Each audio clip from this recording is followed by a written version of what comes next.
কি খেলছে মোহনবাগান, মানে নর্থ ইস্টের ঘরের মাঠে গিয়ে, যেখানে নর্থ ইস্ট ফ্যানেদের একটা চাপ, তার বিরুদ্ধে গিয়ে, যেখানে সুভাশিস বোস নেই, যেখানে আলবার্টো রড্রিগেজ নেই, সব কিছু যার বিরুদ্ধে, তারপরেও নর্থ ইস্টের ঘরের মাঠে 2-0 গোলে হারিয়ে এলো মোহনবাগান।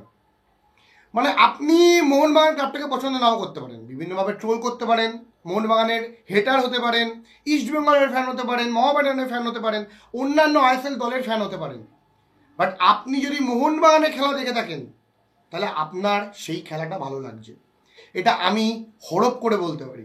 কারণ মোহনবাগান যে ফুটবলটা খেলছে, আমি জানি না এর আগে কোন ইন্ডিয়ান ক্লাব, কোন আইএসএল টিম এরকম ফুটবল খেলেছে।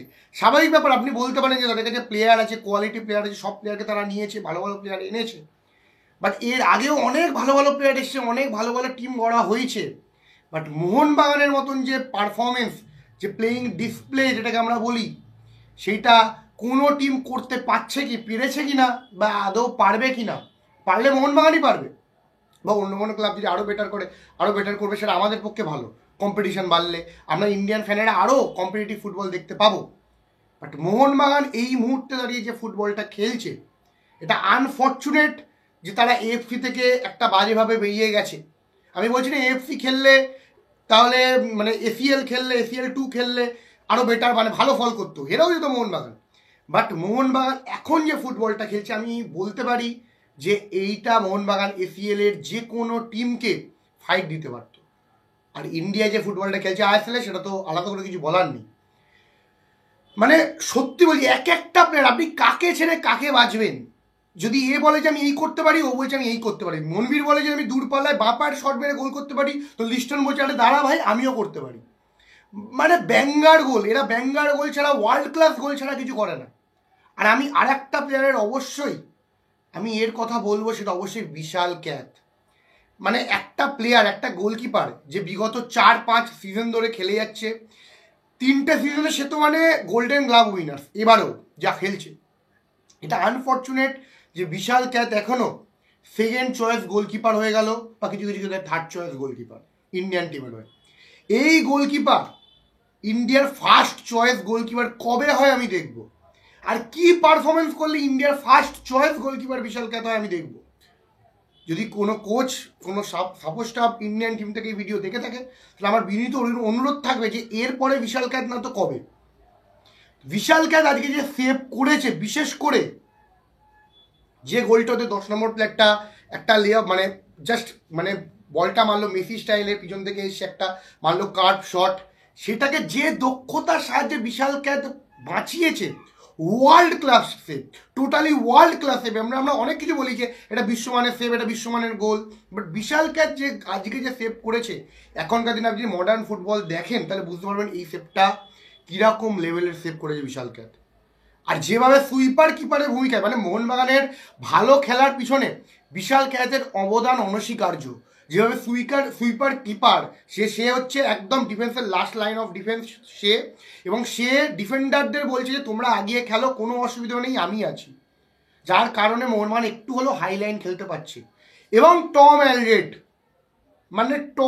মানে এবারে মোহনবাগানের যে সাইনিংগুলো হয়েছে, অনবদ্য সাইনিং, মানে টম অ্যালরেডের যে সাইনিংটা বলবো, একা লড়ে গেল, একা বল ক্লিয়ার করে গেল। দীপেন্দু বিশ্বাসকে আমি বলবো, বাট আজকে টম অ্যালরেড, যেহেতু ওদিক থেকে আলাদিন আজারাই ক্রস বেশি আসছিল, সেই দিক থেকে টম অ্যালরেড, আশিস রাই, মানে আমি একটা সময় বলেছি আশিস রাই হচ্ছে মোহনবাগানের উইক লিঙ্ক, যেটা বলেছিলাম, এখনও উইক লিঙ্ক, বাট আশিস রাই আজকে যে ফুটবলটা খেলেছে, আলাদিনকে যেভাবে আটকেছে, মানে রাকিব যে প্ল্যানটাই খেলেছিল আশিস রায় সেটাই করে, যখনই আলাদিন বল পাচ্ছিল, মানবীর এবং আলাদিন দুজনে মিলে ডুয়েল আপ করে কিন্তু 2-1 করে দিচ্ছিল আলাদিনকে।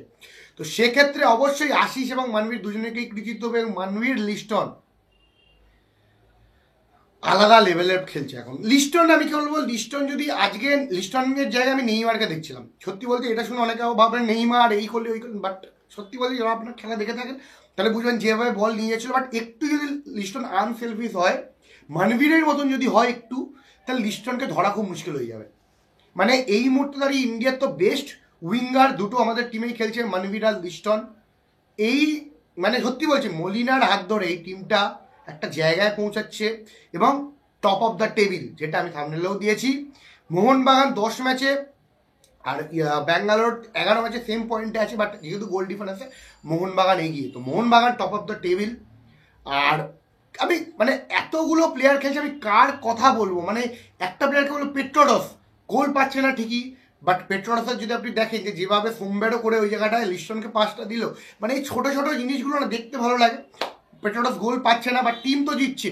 পেট্রোডস গোল পাচ্ছে না, পেট্রোডসের খারাপ লাগবে না, টিম জিতছে। আর পেট্রোডস টিম ম্যান, টিমের যে কোনো প্লেয়ার গোল করলে পেট্রোডস মনে করে সে নিজেই গোল করেছে, এরকম আনন্দ তার মধ্যে আছে। আমি চিন্তিত নই, যেহেতু উইঙ্গাররা গোল পাচ্ছে, উইঙ্গাররা টিমে ইনভলভ হচ্ছে, গেমের মধ্যে ইনভলভ হচ্ছে, মাঝমাঠে নিউমেরিক্যাল অ্যাডভান্টেজ বাড়াচ্ছে।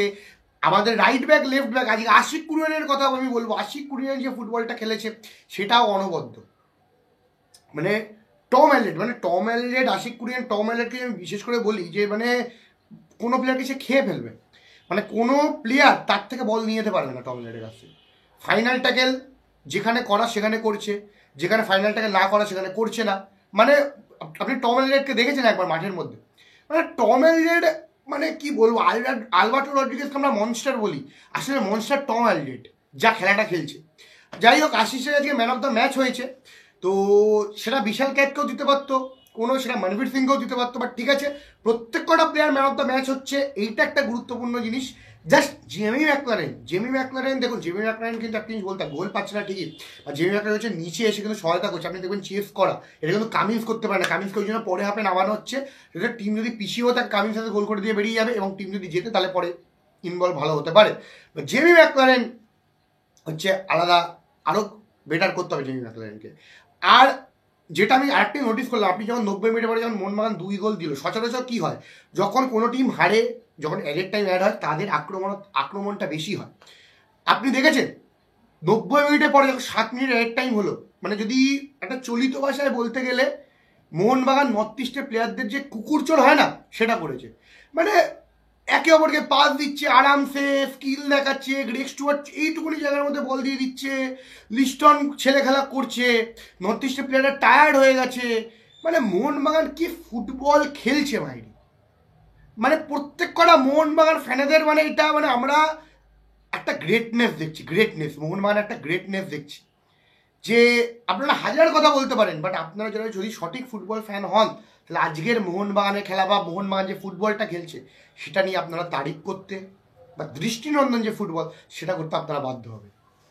তো আলটিমেটলি মোহনবাগান 2-0 গোলে জিতলো। হয়তো এই ভিডিওতে আমি বেশি ট্যাকটিক্যাল ব্যাপার আলোচনা করতে পারলাম না, আমার আবেগেরটা বেশি ফুটে উঠলো, কারণ অ্যাজ আ ইন্ডিয়ান ফ্যান, আমি যে ইন্ডিয়ার এতদিন যে ভারতীয় ফুটবলের লেভেল দেখেছি, স্বাভাবিক ব্যাপার অনেকে ভারতীয় ফুটবল ফলোও করে না, তারা বিদেশি ফুটবল ফলো করে বিকজ অফ তাদের অ্যাটাকিং মাইন্ডসেট, তাদের মধ্যে যে খেলার যে কোয়ালিটি সেটার দিক থেকে। বাট এইবারে মোহনবাগান যে ফুটবলটা খেলছে, নিঃসন্দেহে যদি আগামী ACL 2-তে মোহনবাগান যায়, তাহলে মোহনবাগান প্রমাণ করবে যে ভারতীয় দল কী জিনিস। হোপ করো ব্যাঙ্গালুরুও ভালো খেলুক, প্রত্যেকটা টিমই ভালো খেলুক, বাট আমি চাইবো মোহনবাগান যে ফুটবলটা খেলছে মোহনবাগান এটা ডিজার্ভ করে। তো আপনাদের কি মতামত অবশ্যই কমেন্ট বক্সে কমেন্ট করে জানাবেন। ভালো লাগলে ভিডিওটা অবশ্যই লাইক শেয়ার সাবস্ক্রাইব করতে ভুলবেন না, এবং মোহনবাগান ভালো করুক। জয় মোহনবাগান।